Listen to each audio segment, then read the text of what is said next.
maybe only 2 students here. Do we only have 2 student athletes in attendance? Well, all right, wrestlers, stand up and let's introduce yourself. Give us your name, where you're from, what year you are in school, and what your major is. I major in games. I'm from Lawton, Oklahoma. I'm a freshman. I'm an accounting major. I'm Haley Marino. I'm a freshman from Dallas, Texas, and I'm a math and physics major. Welcome. As the year goes on, we'll have more student athletes from more sports, but we're absolutely thrilled to have you 2 freshmen here. Every year we graduate great students, and we wonder what are we going to do without this great student. And every year we bring in wonderful people like you, and we're reminded that we're going to keep going on strong. So no pressure. Just make sure you're one of those great students that graduates in 4 years. A couple other points for you, and then we'll get coaches up here. One, the Sports Spectacular. You may know that this is our biggest fundraising event of the year. It's a big dinner and auction that we hold every spring. We have set the date for that event. I'm giving you 6 months, 7 months, 8 months warning. It will be April 2nd, 2014. This year we're honoring Joe Castiglione, the athletic director at the University of Oklahoma. We think Joe will be a terrific honoree. You may know that we hand out an award that is in honor of 2 of our great coaches, Abe Lemons and Paul Hansen. We give that award to one individual who has made significant contributions to sports in Oklahoma. That's April 2nd. You have a long time to worry about it. We'd sure love it if you would think about buying a ticket or helping us sell tickets to the event. And we'd absolutely love it if you would contemplate helping us find auction items. Anything of value can be auctioned, and we've proven that over the years. So please think about that. You'll notice on your table we have our schedule calendars available. Please take those home with you. Those will have schedules for all of our sports. It is always worthwhile to double check. Sometimes, particularly outdoor sports like soccer, baseball, softball, sometimes those schedules change, but please take those home. We have 2 new employees that I'd like to introduce to you quickly. In the back of the room, Liza Dixon is our new assistant rowing coach. Liza comes to us from Sarasota, Florida. In the front of the room, we have hired one of our own as our assistant wrestling coach. That's Melissa Simmons. All right, I think since we talked about national championships, we'll start with our second most recent national championship, which is men's golf. We're already underway. We've already played 2 tournaments so far this spring. So here to kind of give you an update on men's golf, welcome our head coach, an NAIA Hall of Famer himself, Kyle Blaser.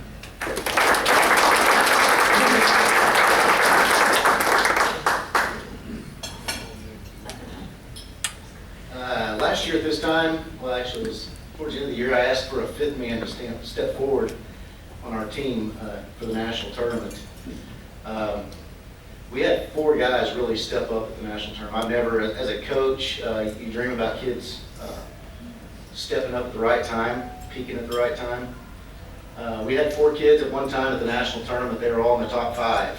So 2 of them were tied for first. I mean, we actually showed up, played, and dominated. We won by 28 shots. One of the seniors that graduated off that team, he graduated 4 years, academic All-American, 4-time first-team All-American. One of my favorite players I've ever coached, Michael Palmer, who is here.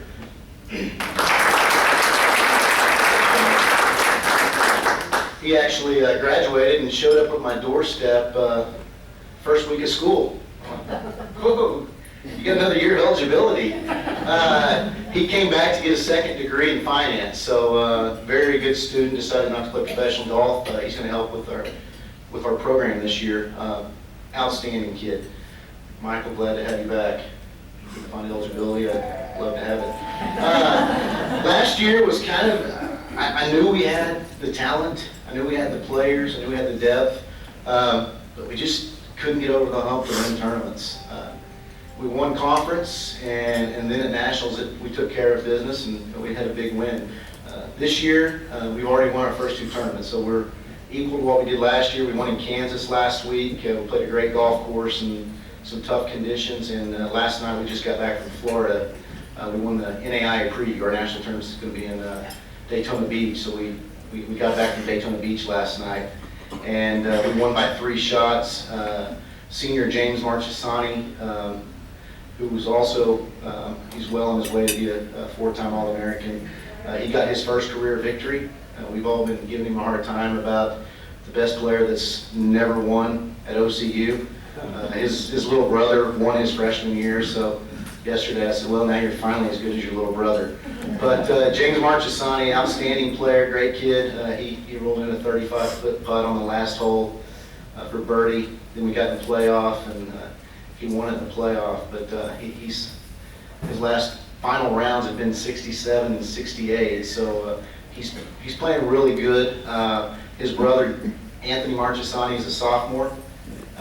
He's an outstanding player. Garrison Mendoza from Clinton, Oklahoma, he also traveled. Very good player. Scott Verplank from Edmond, he's a sophomore.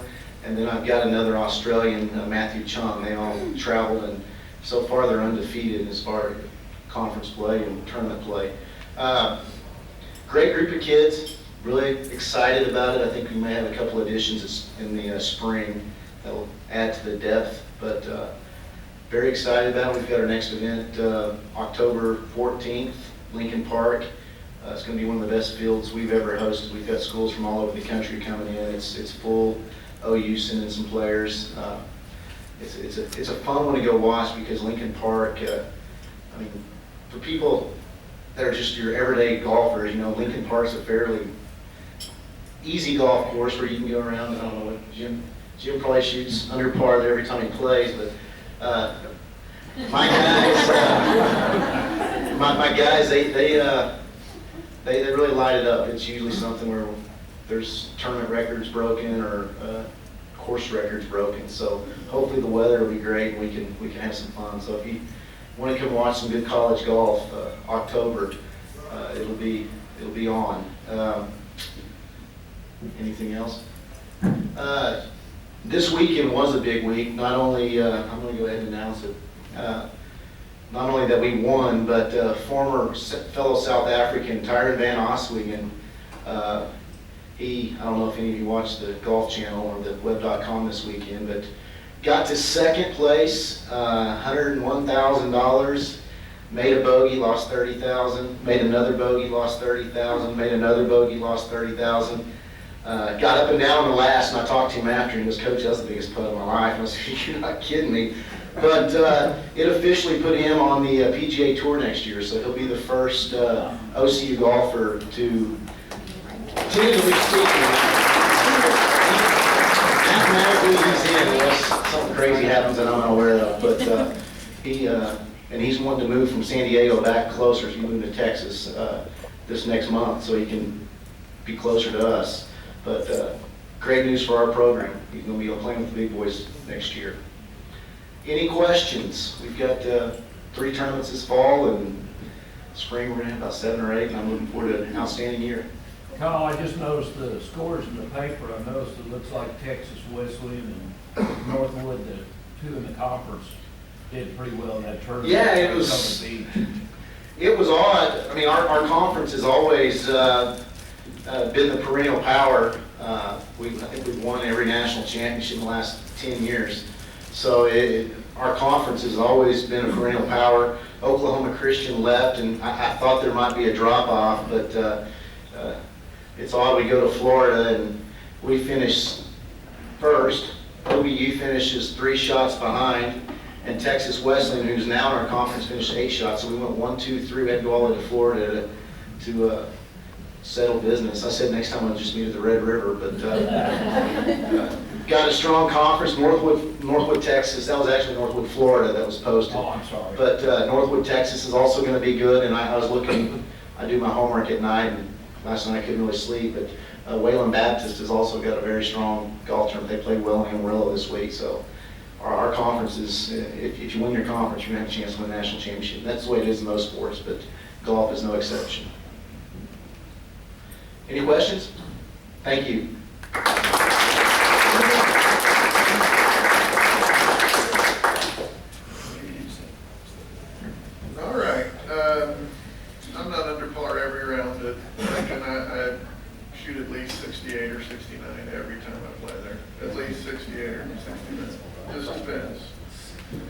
Now we're going to move on to soccer, and there won't be any Jim Abbott soccer references because I have no soccer abilities. We're off and running on another great men's and women's season, and here to give us an update is our head coach, Brian Harvey.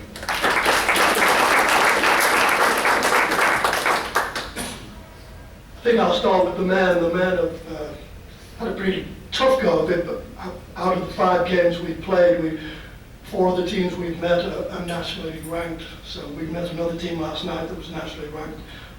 We lost 3-1. So we're still trying to find our feet a little bit, still early in the season. So hopefully we'll be able to turn it around with the boys. The women, on the other hand, are doing quite well actually. They're 4-2 and they're 12th in the nation. And thanks to Keith Lytle, yes, Keith Lytle. How many of you? I mean, it's strange to see Keith here at this banquet. Very seldom comes, but how many have been to a soccer game this season? Good, well done. Yeah, Keith's niece now plays for me, and she's a very, very good player. Her name is Serena Lopez, and she hails from Las Vegas, and she's a great addition to the team. So I want to thank my chief scout, Keith Lytle. Anyway, but I had a very interesting story. We have a young lady called Margaret Lee that plays for the women's team, and she comes to Billy. She took her MCAT, that's entrance examination to medical school, and she took it about 5 weeks ago. She said, Billy, she goes to Billy, my associate head coach, she said, I think the results come in yesterday, but we had a game yesterday. So Billy said, don't open the letter. So she says, why? Billy says, well, if you don't get into medical school, you'll play terrible tonight. So she goes, okay, I won't open it. So anyway, we get to the locker room yesterday, and she comes running to Billy and I, she's crying. I thought, oh my God, she's opened it. She's opened the letter and she's not into medical school. So anyway, she scored a 28. The highest she can score is a 34. And it's a great story. We have she's about the 12th or the 13th young student athlete from the soccer program over the 25 years I've been here that have gone on to medical school. So Dr. Helen Cadan in the biology department, she does a tremendous job with the student athletes, not only from soccer but from all sports. But I just thought that was a good story to share with you. It's not all about goals scored or goals assisted or goals let in, win-loss record. It's about this school and this institution helping young people obtain their goals. So we will be out, thank you. We will be out there Saturday. We play Our Ladies of the Lake. We play at 5 o'clock with the ladies and 7 o'clock with the men. So please, if you have any spare time, come out and watch them. It's a great bunch. Any questions, please? Keith, my new assistant? Okay, thank you very much.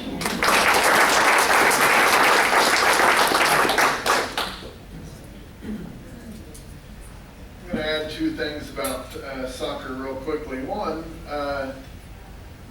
Brian has coached here 25 years, and if you've played soccer at OCU, one thing you've never been able to do is to change in the OCU soccer locker room, because we've never had one.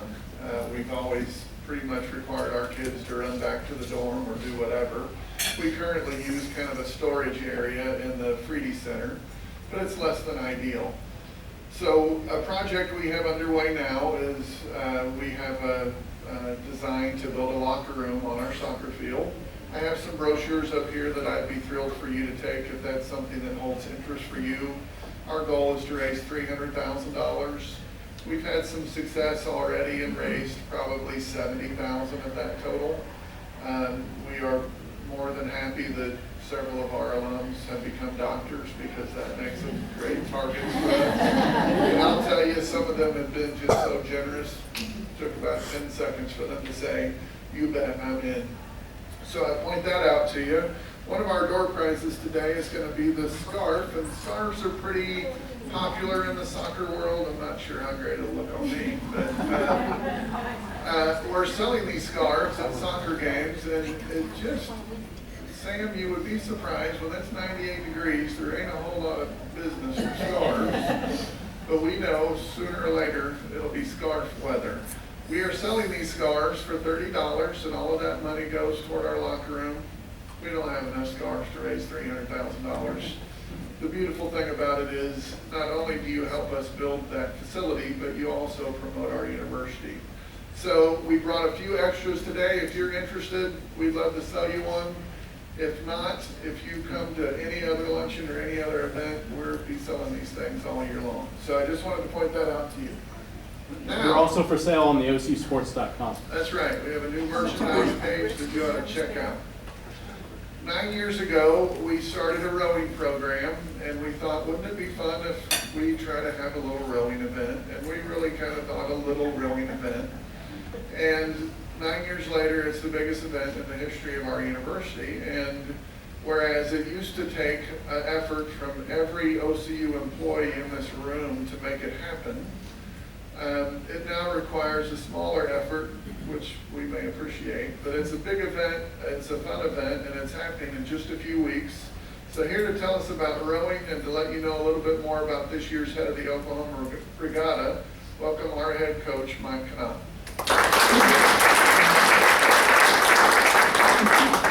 Well, it used to be during this time I got very little sleep because I was worrying a lot, and also I know from a lot of the coaches here, they probably remember not too fondly of us of really appealing to your sport, and looking, Denny, you guys, and softball, and I mean everyone here has been so helpful in helping establish this tradition that we've created. It really has turned out to be one of the greatest rowing events in the country. And to give you one more sense of the insight into the change, I'm actually leaving for Copenhagen, Denmark today for the World Championship for Canoe Kayak Marathon, which we host next year, right before this regatta. And I would have never thought of leaving the country for a week, a couple weeks before the big regatta. But it has come together in a way that has been really spectacular, with a lot of people pulling together, and frankly a lot of great, since we've been able to really build our own sort of stadium for rowing essentially at the river.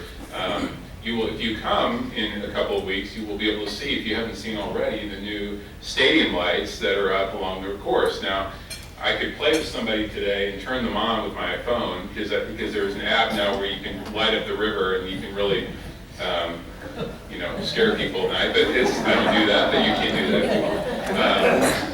But you can see the lights from all over, and it's a 500-meter lighted course. It's the only venue in the world that we can do night racing like that. So it is starting to resonate and really create a lot more momentum for our event. This year we'll have another huge event. It's probably going to be it will be the largest ever again. And just as in terms of the teams that are coming, we have on one of our riggers on our boats in the boathouse, we have a Harvard jersey hanging there to remind our athletes that they came this close to beating Harvard last year at the night sprint. So they will be back, as they have come every year. Harvard has joined. They came from the first year of the regatta. So it really was. It's kind of a special connection we formed with really the oldest and most traditional team in this country, and really not just for rowing, for intercollegiate athletics. The first intercollegiate competition was between Harvard and Yale in rowing, and so to have that program of that tradition and stature to come to our event every year has been pretty special. Their coach, a legendary coach, passed away last year, Harry Parker, and he was one of the ones that kind of got behind this event, and so we're going to honor him at this event as well this year. And so we have Harvard, and then on the women's side, I'm excited to have Liza Dixon here, as Jim had introduced her earlier.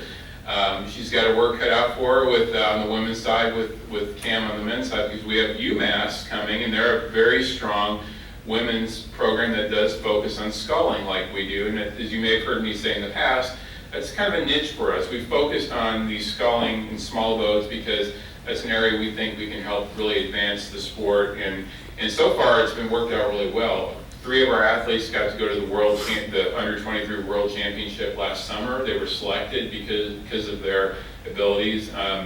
In sculling, we had 2 gold medals in what we consider our national championship, the Dadville Championship last May by Edgar Boykmanis and Liz Matthews. really proud of them. We're kind of establishing that tradition of excellence on the sculling side. We also had 3 other national level medalists at that event. So we had a really strong year last year for us. We're still a fairly young program, but I think we're really getting some real momentum behind us from on a competitive level that is attracting teams to come race this year in Oklahoma City. So we also have Michigan coming, Eastern Michigan, Clemson, of course, and many, many other teams from around the country. So should be a really fun event, and the event starts on October the 2nd. Now, our canoe kayak coach, Sean Caven, is in Copenhagen right now because he coaches the national team, but also some of our OCU kayakers are on that team. And they're racing at this World Championship. We will have a test event on October 2nd because they want to make sure we know what we're doing for this. I mean, it's going to be the first time this event's ever been in North America. And we'll have 30 to 40 countries, which will be, I will not be this calm next year, but it will be a little stressful. We will have a lot of teams coming over, but it's a unique event. I want to just set the stage because it's something totally different. It's like a Grand Prix, a circuit. They're racing in around the finish line tower area in the Devon Boathouse, but there's one unique element that is very new that nobody has really ever seen here, is they actually get out of the water and run with their boat. So it's a sprint. So they create a portage, they get out, they run, and then they jump back in. It's kind of full contact. I mean, they're pushing and shoving, and it's pretty interesting. It's very popular in European countries. That's why we're going to have a lot of European teams over here. And it's also popular among our Olympic athletes who will go and do that after their sprint competition. So being an interesting event, we go to Copenhagen to check it out, and we'll do a test event on October 2nd of this year with the international officials. So if you want to see that, come on. It's on Wednesday. On Thursday, we have night racing for dragon boating, and we actually have, I think, an OCU staff team in that. And we have the next night is the corporate racing, corporate rowing on Friday night, and then Saturday, all days, the OCU headed to the Oklahoma, and then night racing begins at about 6 p.m. The other thing is we have the Blue Party. Now, traditionally, the Blue Party is kind of kicked off the weekend. It's now culminating, kind of ends the weekend, and it will be Saturday night starting at 6 p.m. It's called the Blue Lounge, and the idea is to hang out, watch all the racing, and it should be a really fun event this year. And you know, one other point this year, we've had a lot of changes at the river. Sky trails, zip lines, all this stuff. So it really adds to the mix in terms of what you can do down there when you come down and check it out. So we hope to see you there. It should be it'd be a great way to kick off our season. We have a big year in store, and I look forward to seeing you down there. Any questions? Mike, what time is the event on October 2nd? It's actually going on most of the day. It'll be if you came in the afternoon, you'd see a lot of it going on. So we have some athletes coming from all over the world just to check out the course. So it should be interesting. Thank you. And we also have volunteer opportunities. We not want to forget to mention. So okay, all right. Thank you. All right, Kelly. That's you. Come on. Everybody might have met Kelly Perry, our Assistant Athletic Director for Compliance last year. You may know Melody Seeley, our Administrative Assistant. Last time you saw her was very pregnant. Melody gave birth to a little girl, Sloan. She came back, and she'll come back to work, I think, next week, but she came and visited. We miss Melody, me as much as anyone. She came back and visited us last week, and one of the things we don't like about Melody is you could never tell she had a kid. She's already skinny, and we don't like that about her, but she's, anyway, Melody means so much to us in our department, and Kelly handles daily our compliance and eligibility. So if you haven't met Kelly, she came here in March, April, so make a point to meet her. We're going to start door prizes with this